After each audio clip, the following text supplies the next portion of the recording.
हमारे संवाददाता शशांक पटना से इस वक्त इस बड़ी खबर पर लाइव जुड़ चुके हैं। शशांक, ये जो फॉर्मूला है, इस फॉर्मूले को कैसे समझा जाए, क्या विश्लेषण है? जेडीयू 102 से 103 सीटों पर, बीजेपी 101 से 102 सीटों पर और चिराग पासवान की पार्टी को भी 25 से 28 सीटें मिलने की उम्मीद है कि क्या आधार रहा है, किस आधार पर सीटों का चयन होगा और संख्या का?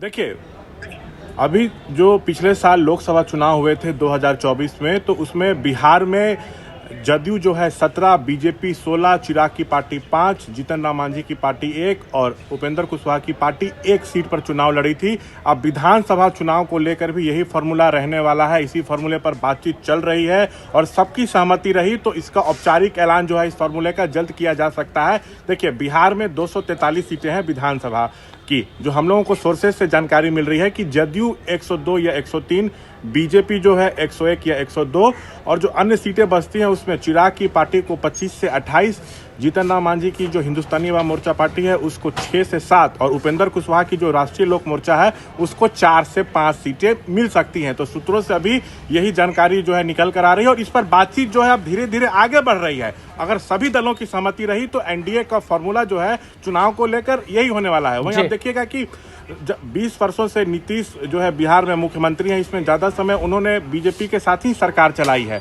और एनडीए में तो कई वर्षों से हैं, 90 के दशक से हैं, जब उन्होंने समता पार्टी बनाया था। तो देखिए, आपको बता दें कि हमेशा बिहार में देखा गया है कि पिछले 20 वर्षों में कि जदयू हमेशा बीजेपी से ज्यादा सीटों पर लड़ती है। पहले संख्या ज्यादा रहती थी, जो अंतर रहता था बीच का वो ज्यादा रहता था, लेकिन 2020 विधानसभा चुनाव की बात करें तो जदयू को 122 सीटें मिली थी और बीजेपी को 121। तो 2020 में जदयू 122 में से 7 सीटें मांझी को दी थी, तो जदयू 115 पे लड़ी थी, 43 जीत पाई। 2020 में बीजेपी के कोटे में 121 सीटें आई थी सीट बंटवारे के बाद, तो बीजेपी अपने कोटे से 11 सीटें मुकेश सहनी को दी थी, तो बीजेपी को 110 सीट मिली थी। तो 2020 में 115 पर जदयू लड़ी थी और 110 पर बीजेपी, और इस बार जो है 102, 103 पे जदयू लड़ सकती है और बीजेपी 101 से 102 पे। जी बिल्कुल बिल्कुल। देखिए, शशांक बता रहे पूरा फॉर्मूला क्या रहा पिछले चुनाव का और इस चुनाव में, लेकिन शशांक, चिराग पासवान को लेकर कुछ दिनों पहले खबर आई थी कि वो चुनाव लड़ सकते हैं, विधानसभा का चुनाव लड़ेंगे। अब उनकी पार्टी को 25 से 28 विधानसभा सीटें मिलने का अनुमान जताया जा रहा है। क्या इतनी सीटों से चिराग पासवान तैयार रहेंगे या उनकी मांगे और रहने वाली हैं? क्या जो फॉर्मूला दिया जा रहा है छोटे दलों को, उस फॉर्मूले को कैसे देख रहे हैं आप?